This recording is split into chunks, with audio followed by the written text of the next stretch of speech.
नमः शिवाय। हर हर महादेव। आप सभी पर भोलेनाथ की कृपा सदा सर्वदा बनी रहे। आज आप सुनेंगे माघ मास की आगे की कथा।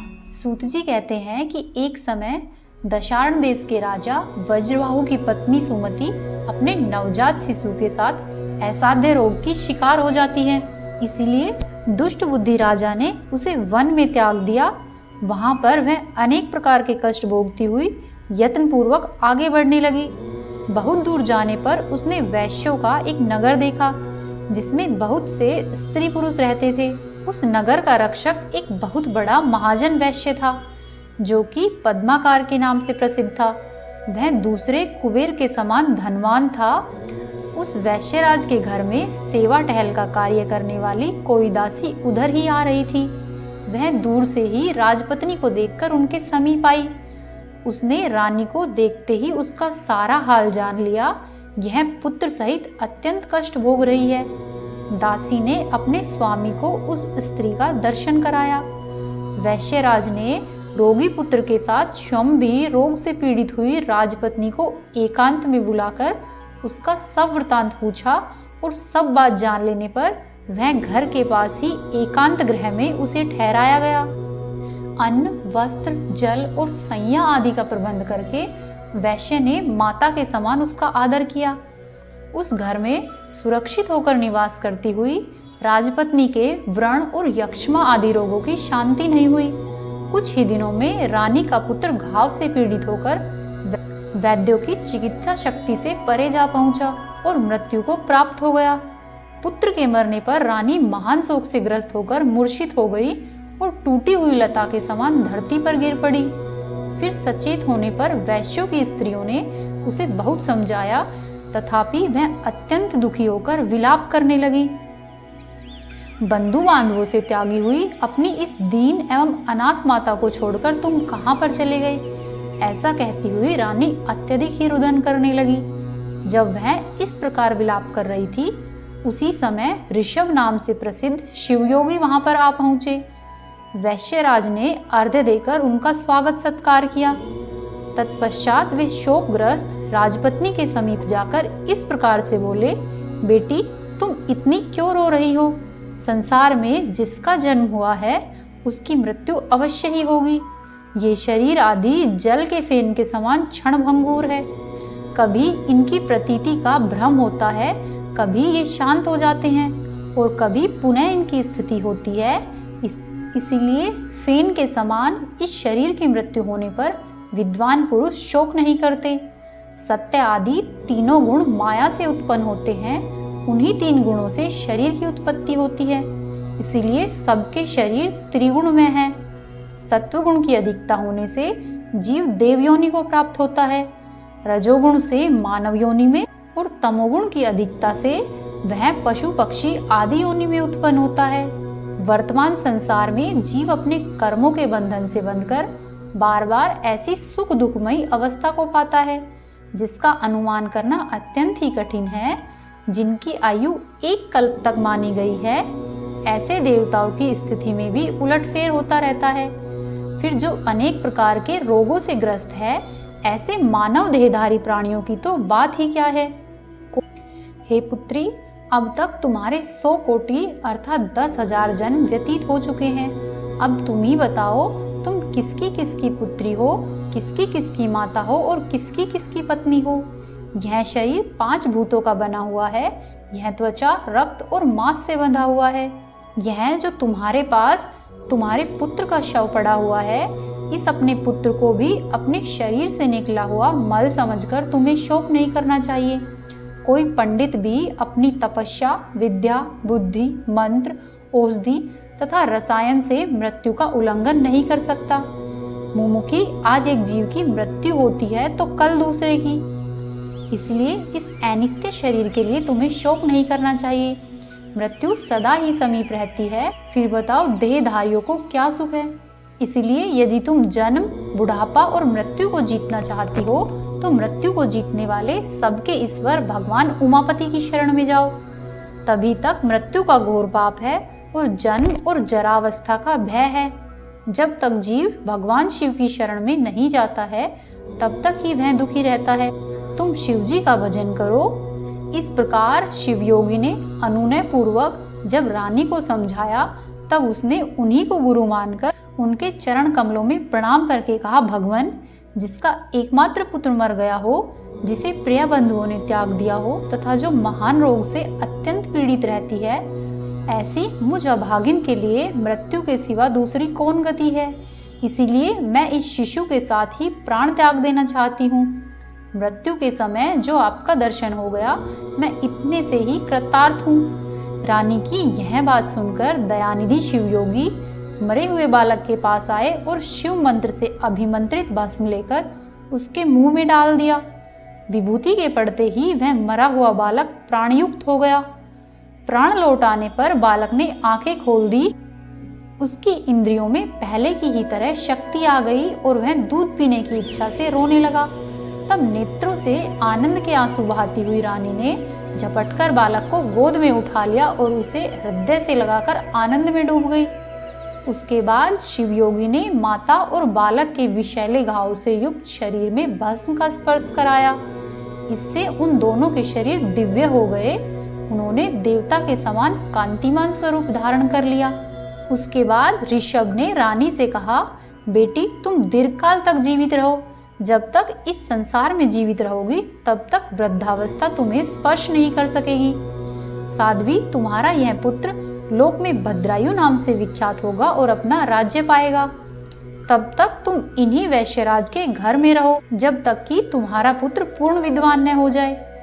इस प्रकार ऋषभ योगी की भस्म की शक्ति से मरे हुए राजकुमार को जीवित करके अपने अभिष्ट स्थान को प्रस्थान किया। भद्रायु उन्हीं वैश्यराज के घर में क्रमशः बढ़ने लगा। वैश्य को भी सुनय नामक एक पुत्र था, जो राजकुमार का साथी हुआ। राजकुमार और वैश्य कुमार दोनों परस्पर बड़ा स्नेह रखते थे। वैश्यराज ने विद्वान ब्राह्मणों के द्वारा राजकुमार और अपने पुत्र का भी संस्कार विस्तार पूर्वक करवाया। समय पर उपनयन संस्कार हो जाने के बाद दोनों बालक गुरु की सेवा में तत्पर हो विनय पूर्वक संपूर्ण विद्याओं का संग्रह करने लगे। उसके बाद जब राजकुमार को 16वां वर्ष लग गया, तब ये ही ऋषभ योगी पुनः वैश्यराज के घर आए। रानी और राजकुमार ने बड़े हर्ष के साथ उनको बार बार प्रणाम करके उनकी यथायोग्य पूजा की। उन दोनों से पूजित होने पर योगेश्वर स्वामी ने कहा कि बेटा, तुम कुशल से तो हो न? तुम्हारी माता को कोई कष्ट तो नहीं है न? क्या तुमने सब विद्याओं का अध्ययन कर लिया? गुरुजनों की सेवा में सदा ही संलग्न रहते हो न? वत्स, क्या मुझ प्राणदाता गुरु को कभी स्मरण करते हो?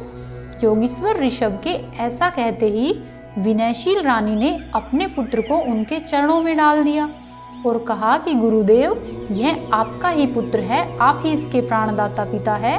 आप दया करके अपने इस शिष्य को अनुग्रहित करें और इसे सत्पुरुष के उत्तम मार्ग शुभ कर्म का उपदेश दें।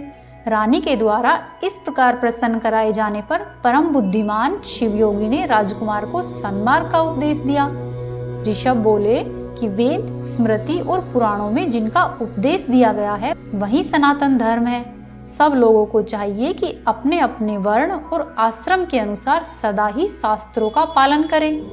फिर ऋषभ जी बोले कि हे महामते, सदा ही उत्तम कथा, उत्तम आचार, उत्तम व्रत, सत्पुरुषों के आगमन तथा धर्म आदि के संग्रह की अभिलाषा रखो। स्नान, जप, होम, स्वाध्याय, पितृतर्पण, गौ पूजा, देव पूजा और अतिथि की पूजा में कभी भी आलस्य नहीं करो। क्रोध, द्वेष, भय, चुगली, अनुचित आग्रह, कुटिलता, दंभ इत्यादि का त्याग करो। अकारण ही वैर, दूसरों की निंदा करना छोड़ दो। मृग्या, मदपान, स्त्री और स्त्री लंपट पुरुष, इन सब का परित्याग करो। अधिक भोजन, अधिक परिश्रम, अधिक बातचीत और अधिक खेलकूद तथा क्रीड़ा विलास को सदा के लिए छोड़ दो। अधिक विद्या, अधिक श्रद्धा, अधिक पुण्य, अधिक स्मरण, अधिक उत्साह, अधिक प्रसिद्धि और अधिक धैर्य जैसे भी प्राप्त हो, उनके लिए सदा ही चेष्टा करो। अपनी ही पत्नी के प्रति सकाम रहो। अपने शत्रुओं पर ही क्रोध करो। पुण्य राशि संग्रह के लिए ही लोभ करो। अपने सेवकों पर भी कभी पूर्ण विश्वास नहीं करो। हे महामते, जो तुम्हारा विश्वास पात्र रहा हो, ऐसा कोई पुरुष यदि चोरी में भी पकड़ा जाए तो भी उसे प्राणदंड नहीं दो। पाप रहित मनुष्यों पर संदेह नहीं करो। त्रिभुवन के स्वामी एकमात्र भगवान शिव की शरण लेकर तुम भी सभी देवताओं की यथा समय उपासना करते रहो और उनके दिनों का समादर करो। वत्स, तुम सदा ही पवित्र, सदा ही दक्ष, सदा ही शांत, सदा ही स्थिर, सदा ही काम, क्रोध, लोभ, मोह, मद और मात्सर्य इन 6 शत्रुओं को जीतने वाले तथा सदा ही एकांतवासी बनो। वेदवता ब्राह्मण, नियमों से प्रकाशरा होने वाले शांत सन्यासी, पुष्य वृक्ष, पुष्य नदी, पुष्य तीर्थ, पतिव्रता स्त्री तथा अपने घर के देवताओं को उनके पास जाते ही सहसा नमस्कार करो। इस प्रकार से उस योगी ने उसको अनेक प्रकार की बहुत अच्छी बातें बताई। साथ ही उस योगी ने उस बालक को शिव कवच का उपदेश दिया। साथ ही कहा कि जो भी मनुष्य इस उत्तम शिव कवच को धारण करता है उसे भगवान शंकर की कृपा से कभी कोई भय नहीं रहता। मेरे दिए हुए इस उत्तम कवच को तुम श्रद्धा पूर्वक धारण करो, इससे तुम शीघ्र ही कल्याण के भागी हो जाओगे। ऐसा कहकर ऋषभ योगी ने उस राजकुमार को बड़ी भारी आवाज करने वाला एक शंख तथा शत्रु का नाश करने वाला एक खड्ग दिया। फिर ऋषभ योगी ने भस्म को अभिमंत्रित करके राजकुमार के सभी अंगों में लगाया और उसे 12,000 हाथियों का बल प्रदान किया। उसके बाद योगी ने कहा कि इस तलवार की धार बड़ी ही पैनी है, तुम जिसको एक बारी से दिखा दोगे उस शत्रु की तत्काल ही मृत्यु हो जाएगी तथा तुम्हारे जो शत्रु है इस शंख की ध्वनि सुनेंगे तो वे मूर्छित होकर गिर जाएंगे, अचेत होकर हथियार डाल देंगे। ये स्पंद और शंख दोनों ही दिव्य है। इनके प्रभाव से और भगवान शिव के कवच की महिमा से 12,000 हाथियों के समान महान बल से तथा भस्म धारण जनित शक्ति से तुम शत्रु सेना पर अवश्य ही विजय पाओगे। पिता के सिंहासन को पाकर इस पृथ्वी की रक्षा करोगे। इस प्रकार माता सहित भद्रायु को भलीभांति उपदेश देकर उन दोनों से पूजित हो योगी बाबा इच्छा के अनुसार चल दिए। इधर मगध देश के राजा ने राजा वज्रबाहु को युद्ध में हराकर उनकी राजधानी को नष्ट भ्रष्ट कर दिया। उनकी स्त्रियों और गोधन आदि को हर लिया और वज्रबाहु को भी बलपूर्वक बांधकर रथ पर बैठाकर शत्रु लोग अपने नगर ले गए। इस प्रकार राष्ट्र के विनाश का भयंकर कोलाहल होने पर बलवान राजकुमार भद्रायु ने भी यह समाचार सुना कि शत्रुओं ने मेरे पिता को बांध लिया है, मेरी माता को भी हर लिया है और पूरे राज्य को नष्ट कर दिया है। यह सुनकर राजकुमार भद्रायु सिंह की भांति गर्जना करने लगा। उसने शंख और खड्ग लिए और कवच पहना और घोड़े पर सवार हो शत्रुओं को जीतने की इच्छा से बड़े ही वेग से उस स्थान पर आया जहां पर मगध सेना भरी हुई थी। राजकुमार शीघ्र ही शत्रुओं की सेना में घुस गया और धनुष को कान तक खींचकर बाणों की वर्षा करने लगा। राजपुत्र के बाणों की मार खाकर शत्रु भी उस पर टूट पड़े और बड़े ही वेग से भयंकर बाणों के द्वारा उसे घायल करने लगे। युद्धोन्मत्त शत्रुओं के अस्त्र शस्त्रों की वर्षा से आहत होकर भी धीर वीर राजकुमार रणभूमि से विचलित नहीं हुआ। वह शिव कवच से पूर्णतः सुरक्षित था।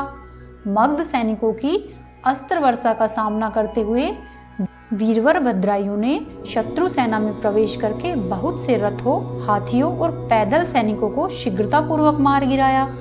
रणभूमि में ही एक रथी को सार सहित मारकर राजकुमार ने उस रथ पर अधिकार कर लिया और अपने वैश्य कुमार को सारथी बनाकर युद्ध में घूमने लगा। ऐसा जान पड़ता था मानो मृगों के झुंड में कोई सिंह घूम रहा हो।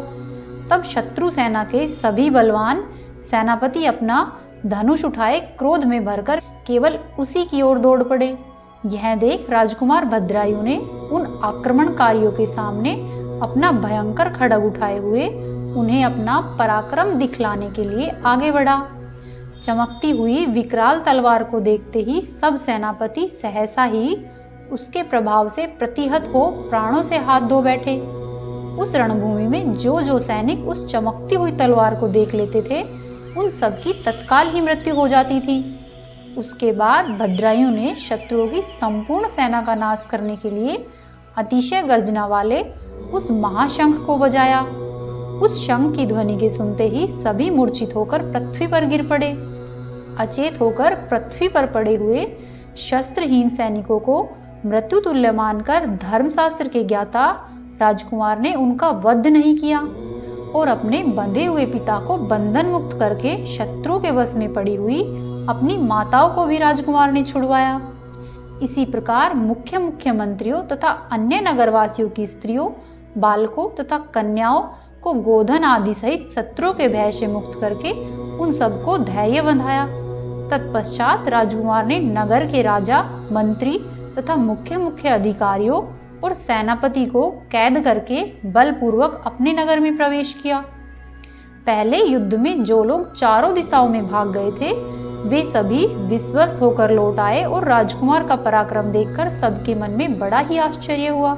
वे सब लोग सोचने लगे कि यह कोई योग सिद्ध अथवा तपस्वी सिद्ध पुरुष है या फिर यह कोई देवता है, क्योंकि इसने जो महान कार्य किया है वह मनुष्य की शक्ति से परे है।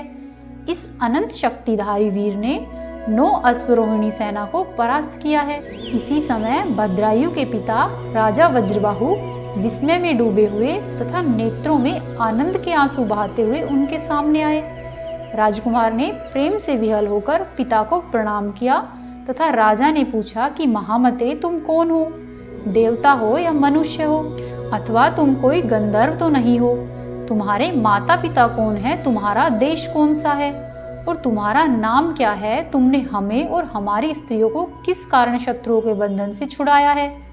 तुम्हारे इस ऋण से बंधु बांधवों समेत मैं 1000 जन्मों में भी मुक्त नहीं हो सकता।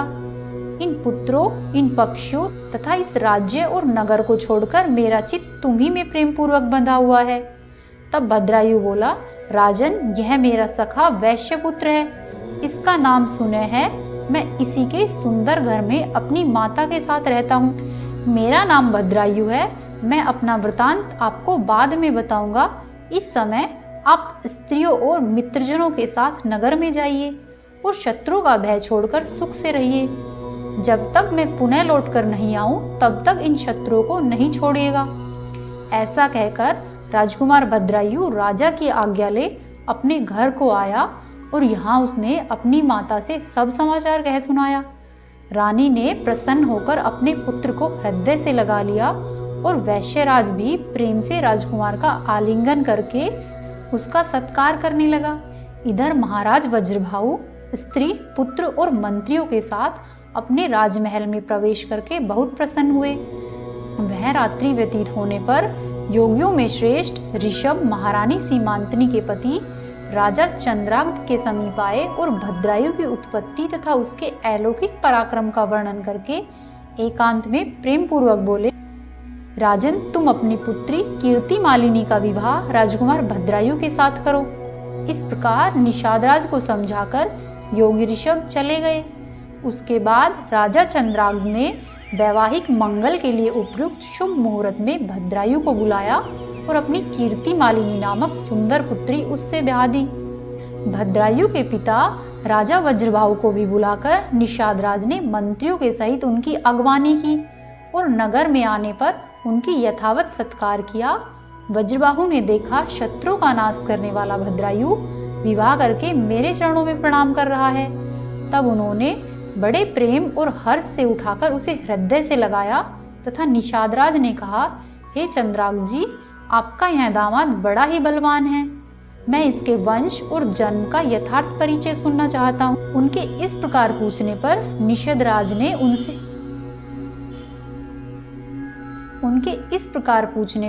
निषादराज ने उनसे एकांत में मिलकर हंसते हुए कहा, महाराज, यह आपका ही पुत्र है। शैशव काल में यह रोग से पीड़ित था और इसकी माता भी रोग से व्याकुल रहती थी। इसीलिए आपने माता के सहित इस बालक को वन में त्याग दिया था। बालक के साथ वन में घूमती हुई वह असहाय नारी देवयोग से एक वैश्य के घर में जा पहुंची।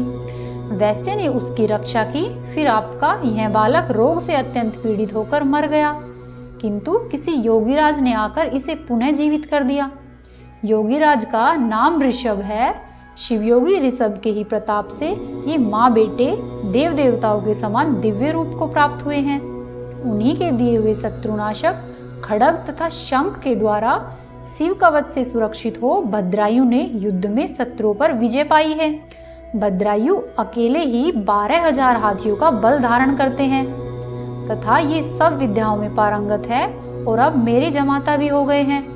इसीलिए आप इन्हें और इनकी पतिव्रता माता को साथ लेकर अपने नगर को जाइए। इससे आप उत्तम कल्याण के भागी होंगे। ये सब बातें बताकर राजा चंद्राग्ध अपने रनिवास में ठहरी हुई राजा की ज्येष्ठ पत्नी को वहां पर लेकर आए। वो वस्त्र आभूषण से विभूषित थी। उन्होंने वज्रबाहु को रानी से मिलाया। यह सब वृतांत सुनकर और देखकर राजा वज्रबाहु बहुत ही लज्जित हुए और मूर्खतावश उनके द्वारा जो अनुचित कार्य हो गया था उसकी वे क्षम ही निंदा करने लगे। पत्नी और पुत्र के दर्शन से उन्हें बड़ी ही प्रसन्नता प्राप्त हुई। उनके सब अंगों में रोमांच हो आया और उन्होंने दोनों को हृदय से लगा लिया। इस प्रकार निषदराज से पूजित और प्रसन्नचित होकर राजा वज्रबाहु ने अपनी बड़ी रानी को, राजकुमार भद्रायु को और पुत्र वधू कीर्तिमालिनी को भी साथ लेकर अपने परिवार के सहित अपनी राजधानी को प्रस्थान किया। वहां पर जाकर भद्रायु ने समस्त नगरवासियों को आनंदित किया। समय आने पर उसके पिता जब स्वर्गवासी हो गए तब युवावस्था में अद्भुत पराक्रमी भद्रायु ने ही संपूर्ण पृथ्वी का शासन किया और मगधराज हेमरथ से मित्रता जोड़कर उन्हें अपने बंधन से मुक्त कर दिया। इससे आगे की कथा आप सुनेंगे अगले अध्याय में। वीडियो को लाइक करें, चैनल को सब्सक्राइब करें और वीडियो को शेयर करें। बोलो हर हर महादेव।